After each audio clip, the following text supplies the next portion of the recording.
Admiral Thomas Reed stood before the Emergency Council, his weathered face illuminated by the holographic display of the transmission that had arrived just hours earlier.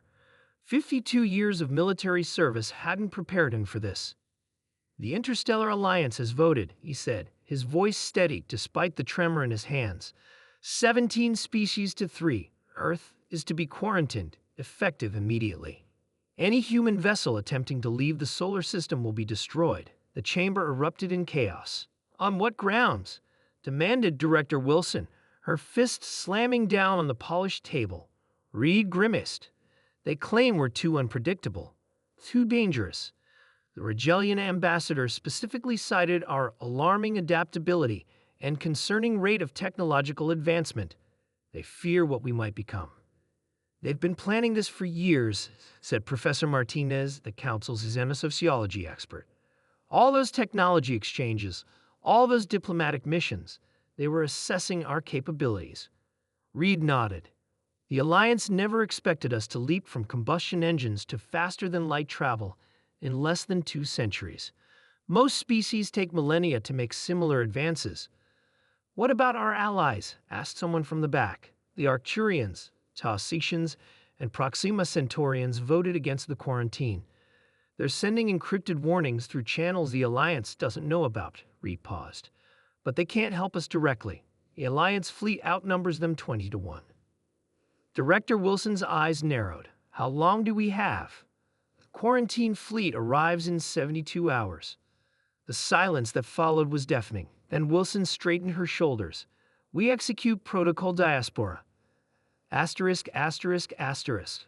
Protocol Diaspora had been theoretical, a contingency plan developed after humans discovered they were advancing at an unprecedented rate compared to other spacefaring species. It had seemed paranoid at the time. Now it was their only hope. All across Earth, the message went out: escape. Within hours, every functional spacecraft was being ready for launch. Colony ships still under construction were hastily completed. Decommissioned vessels were recommissioned.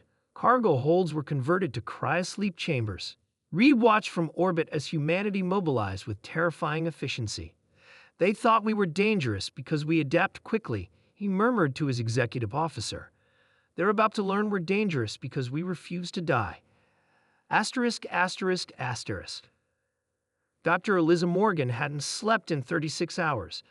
As lead engineer for the Exodus fleet, she'd been tasked with solving the impossible: how to hide thousands of ships from the most advanced detection systems in the galaxy. The answer came from an unlikely source, an obscure research paper written by a graduate student decades earlier, theorizing that warp signatures could be masked by calibrating them to mimic cosmic background radiation. "It's never been tested at this scale," she told the hastily assembled team of physicists. "But the math checks out." "And if it doesn't work?" someone asked. Morgan's smile was grim. "Then we fight." Asterisk, asterisk, asterisk. Across the planet, humanity's diversity became its greatest strength. Russian cosmonauts shared propulsion secrets with American engineers. Chinese quantum physicists collaborated with Indian AI specialists. Brazilian biologists worked alongside Australian terraforming experts. Old enemies became allies. Former rivals pooled resources. The petty differences that had divided humanity for centuries vanished in the face of extinction. In the sprawling shipyards of New Nairobi, Captain James Torres watched as civilians with no space training volunteered for the most dangerous missions. "Why?" he asked an elderly woman who'd signed up to pilot a decoy vessel, essentially a suicide mission.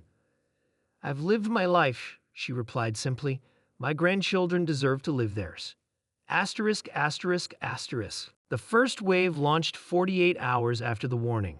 500 ships, each carrying thousands of humans in cryosleep, their courses plotted to the furthest habitable systems identified by long-range probes. The second wave followed 12 hours later, smaller vessels with specialized crews carrying the seeds of humanity's knowledge and history. The third wave consisted of decoys, empty ships programmed to fly erratic patterns, drawing Alliance attention while the real evacuation continued. From his command post on the orbital platform, Reed watched the greatest exodus in human history unfold. Beside him, Director Wilson studied the tactical display. The Alliance miscalculated, she said quietly. They thought they were containing a threat. Instead, they're scattering it across the galaxy. Reed nodded. Humanity cornered is humanity at its most dangerous, and its most brilliant. Asterisk, asterisk, asterisk.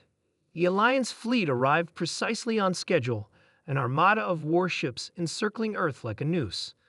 Admiral Skeetle of the Praxian Empire, appointed to oversee the quarantine, was puzzled by what their sensors detected. Hundreds of small vessels moving erratically within the system, none attempting to breach the blockade. They've accepted their fate, his second-in-command suggested. Skeetle, who had studied human history more thoroughly than most, was less certain. Scan for anomalies in the background radiation, he ordered suddenly. But by then, it was too late. Asterisk, asterisk, asterisk. 6 months later, on a distant world orbiting a yellow star similar to Sol, the colony ship _persistence_ made planetfall. Dr. Morgan emerged from cryosleep to witness humanity's new beginning. Torres joined her as she took her first breath of alien air.